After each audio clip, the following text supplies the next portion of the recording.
Hi అండి. చాలామందికి front part అనేది సరిగ్గా సెట్ అవ్వట్లేదక్క. ఇక్కడ షేప్ గాని, ఫ్రంట్ పార్ట్ జారిపోవడం గాని అవన్నీ జరుగుతున్నాయి. ఏదైనా టిప్స్ తోటి ఒకసారి కుట్టి చూపించమన్నారు. సో, ఇప్పుడైతే నేను కుట్టి చూపిస్తున్నానండి. ఫస్ట్ వచ్చేసి ఫ్రంట్ పార్ట్ డాట్స్ ఖచ్చితంగా మనకి స్టార్టింగ్‌లో ఈక్వల్‌గా ఉండాలి. షోల్డర్‌కి తిన్నగా ఉండాలి. తర్వాత వచ్చేసి ఉక్సు పట్టి, కాజా పట్టి దగ్గర డాట్ అనేది వేసుకున్న తర్వాత మెయిన్ డాట్ వచ్చేసి మెయిన్ డాట్‌కి ఎదురుగుండా చంక దగ్గర డాట్ అనేది వేసుకోవాలన్నమాట ఇలాగా. ఇలా వేసుకుంటం వల్ల మనకి షేప్ అనేది చాలా బాగా నిలబడుతుంది. చూసారా ఎంత బావుందో? తర్వాతొచ్చేసి రెండో షేప్ కూడా సేమ్ అంతే. ఇక్కడ చూడండి. వీడియోని ఎక్కడ స్కిప్ చేయకుండా చూడండి. ఇలాగ ఇక్కడ ఈక్వల్‌గా ఉండాలండి. ఓకేనా? టక్స్ ఎక్కడున్నాయో చూసుకోండి ఫస్ట్ అయితే. చూసుకోవాలి. మనం ఒకసారి ఇక్కడ చెక్ చేసుకున్నా పర్లేదు. సో, నాకు కరెక్ట్‌గా ఉన్నాయి. ఇక్కడ పెట్టేసుకొని స్ట్రెయిట్‌గా స్టిచ్ వేసుకోవాలన్నమాట. స్ట్రెయిట్‌గా ఉండాలి. ముడతల కింద వచ్చిందంటే మీరు కటింగ్‌లో పొరపాటు చేసినట్టే. తర్వాత ఉక్సు పట్టి, కాజా పట్టి దగ్గరున్న డాట్, ఆ తర్వాత చంక దగ్గరున్న డాట్ ఇలాగా. ఇలాగా క్రాస్‌గా కుట్టుకుంటూ వెళ్ళిపోవాలి. అయిపోయిందండి. చూడండి షేప్ ఎలా నిలబడిందో చూసారా? అలా నిలబడాలి. తర్వాతొచ్చేసి మనకి షేప్ బెల్ట్. నేను చెప్తాను కదా! ప్రతిసారి మీతో చెప్తానే ఉంటాను. ఒక్క లేయర్ తోటి అవ్వదండి. ఖచ్చితంగా ఇంకో లేయర్ ఉండాలి. నా దగ్గర లైనింగ్ క్లాత్ లేదు కాబట్టి ఇంకో క్లాత్ తీసుకుంటున్నాను. కిందొచ్చేసి ఒరిజినల్ క్లాత్, పైనొచ్చేసి కొలతతోటి కట్ చేసిన లైనింగు, ఆ తర్వాత వచ్చేసి వేస్ట్ క్లాత్. ఇలాగా ఏ షేప్ అయితే మీకు ఉక్సు పట్టి, కాజా పట్టి వైపుకెళ్తుందో ఆ షేప్ అనేది ఇలాగా పెట్టేసుకున్న తర్వాత పాదం వైపుకి నీట్‌గా కుట్టుకుంటూ వెళ్ళిపోవాలి. ఇలా ఓపెన్ చేసేసుకొని ఒక టాప్ స్టిచ్ అయితే వేసేసేయండి. ఇప్పుడు ఎగస్ట్రా ఉన్న క్లాత్‌ని కూడా నీట్‌గా ఇలా ఫోల్డ్ చేసేసుకొని స్టిచ్ వేసుకున్న తర్వాత ఎగస్ట్రా ఉన్న క్లాత్‌ని కట్ చేసుకోవాలి. ఇక్కడ కూడా అంతే. ఇలాగ మొత్తం కూడా. అయిపోయిందండి. ఇప్పుడు రెండోది కూడా ఏ షేప్ అయితే మీకు సైడ్ జాయింట్ వైపుకెళ్తుందో ఆ షేప్ అనేది పాదం వైపు పెట్టుకోవాలి. ఇలా పెట్టేసుకోండి. ఇలా పెట్టేసుకొని నీట్‌గా స్టిచ్ చేసుకుంటూ వెళ్ళిపోవాలి. ఇప్పుడు ఎగస్ట్రా ఉన్న క్లాత్‌ని కట్ చేసేయండి. ఇప్పుడు ఇలా ఓపెన్ చేసేసుకొని టాప్ స్టిచ్ అయితే వేసేసుకోవాలి. ఇలాగా. మళ్ళీ క్లోజ్ చేసేసుకొని ఇంకో స్టిచ్ వేసేసుకోవాలి.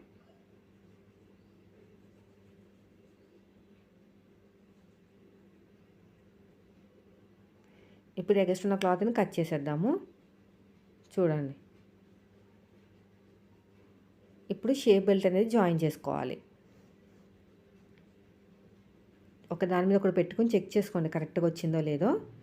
సో, మనకైతే కరెక్ట్‌గా వచ్చేసింది. ఇప్పుడు షేప్ బెల్ట్ మనం ఏం చూసుకోక్కర్లేదండి. ఏ షేప్ అయితే మీకు ఉక్సు పట్టి, కాజా పట్టి వైపు వెళ్తుందో ఆ షేప్ పెట్టేసుకుంటే ఆటోమేటిక్‌గా సీదా అనేది బయటకు వచ్చేస్తదనమాట. చూడండి అడుగు భాగంలో షేప్ బెల్ట్ పెట్టేసాను. ఆ పైన ఫ్రంట్ పార్ట్ పెట్టాను. ఇలా కుట్టుకుంటూ వెళ్ళిపోతున్నాను. ఇలా ఓపెన్ చేసేసుకొని మళ్ళీ ఇదంతా క్లోజ్ చేసుకోవాలి. క్లోజ్ చేసుకొని కుట్టుకుంటూ వచ్చేయాలి. ఇలాగ. ఇప్పుడు ఎగస్ట్రా ఉన్న క్లాత్‌ని కట్ చేసేయండి. అయిపోయిందండి. చూసారా ఎంత స్ట్రెయిట్‌గా వచ్చేసిందో అలా రావాలన్నమాట. షేప్ కూడా ఎంత బాగా వచ్చింది చూడండి. ఇప్పుడు రెండోది. ఈ రెండోది కూడా సేమ్ ఇంతే.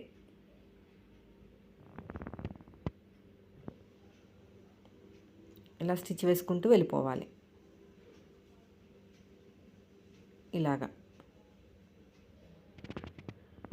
మళ్ళీ ఇలా ఓపెన్ చేసేసుకుని మొత్తం కూడా క్లోజ్ చేసుకోవాలి. ఇలా క్లోజ్ చేసుకుని స్టిచ్ వేసుకుంటూ వెళ్ళిపోండి.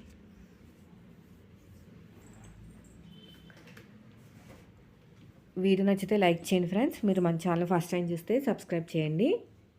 ఇదంతా అయిపోయిన తర్వాత మనకి తీసుకున్న ఆది బ్లౌజ్ ఒకసారి చెక్ చేసుకోండి. ఎటైతే ఉక్సు పట్టి, కాజా పట్టి ఉందో నాకు ఎడమ చేతి వైపుకి అయితే కాజా పట్టి ఉందండి. ఇక నాలుగో డాట్ కూడా వేసుకోవాలండి. నాలుగో డాట్ వేసుకునేటప్పుడు షేప్ బెల్ట్ జాయిన్ చేసిన తర్వాత నాలుగో డాట్ వేసుకోవాలి. అయిపోయింది చూసారా? ఇంకోటి కూడా అంతే నాలుగో డాట్ ఇలా క్రాస్గా వేసుకోండి. నాలుగో డాట్ అనేది షేప్ బెల్ట్ దగ్గర నుంచి మెయిన్ డాట్కి క్రాస్గా వేసుకోవాలన్నమాట. కప్పులాగా రావాలి. మనకి కప్పు ఎలా ఉంటుంది అలాగ రౌండ్గా బాల్గా రావాలన్నమాట. అప్పుడే మనకి కరెక్ట్గా సెట్ అవుతుంది.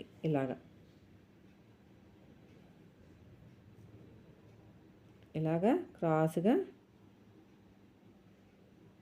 వేసుకుంటూ వెళ్ళిపోవాలి.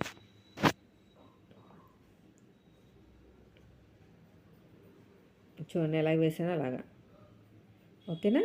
ఇప్పుడు వచ్చేసి ఉక్సు పట్టి కాజా పట్టి ఎంతుందో చూసుకోండి. చూడండి ఇక్కడ నేను 3 ఇంచులు క్లాత్ అయితే తీసేసుకుంటున్నాను.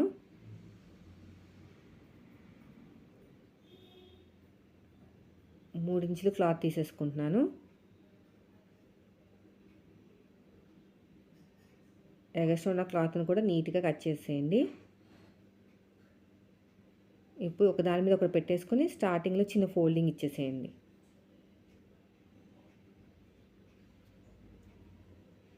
స్టార్టింగ్లో చిన్న ఫోల్డింగ్ ఇచ్చేస్తే సరిపోతుంది. స్ట్రైట్గా కుట్టుకుంటూ వెళ్ళిపోండి. తర్వాత డబుల్ ఫోల్డింగ్ చేసేస్తే 1.5 ఇంచ్ అయితే వస్తుంది మనకి. మళ్ళీ ఇటు తిప్పేసుకుని ఇంకో స్టిచ్ అయితే వేసుకోండి.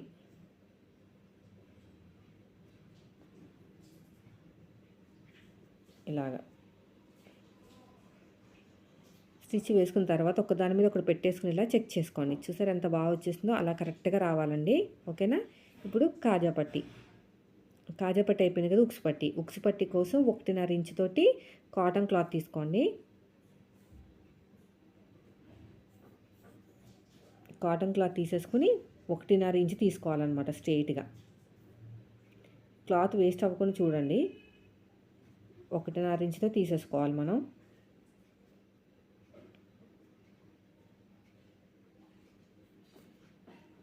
పైనుంచి కుట్టుకుంటూ రావాలి. డాట్ వచ్చిన చోట చిన్న ఫ్రిల్ ఇవ్వాలి. ఇస్తే సరిపోతుంది. ఇదంతా అయిపోయిన తర్వాత టాప్ స్టిచ్ అయితే వేసేసుకోండి. ఇలాగా మొత్తం కూడా ఇలా లోపలికి ఫోల్డ్ చేసేసేయండి. ఇప్పుడు ఈ ఎగస్ట్రా ఉన్న క్లాత్ని మొత్తం కూడా ఫోల్డ్ చేసుకోవాలి. ఇలా మొత్తం కూడా ఫోల్డ్ చేసుకుంటూ వెళ్ళిపోవాలి.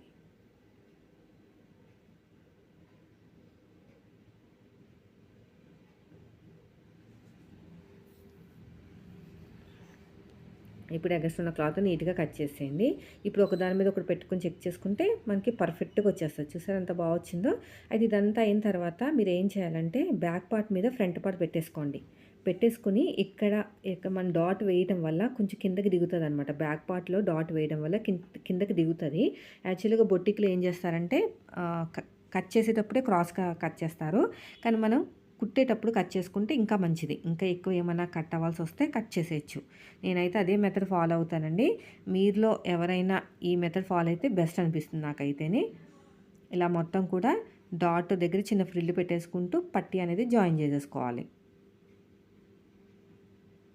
ఇలాగా ఇక్కడ కూడా అంతే. డాట్ వచ్చిన చోట చిన్న ఫ్రిల్ పెట్టేసేయండి.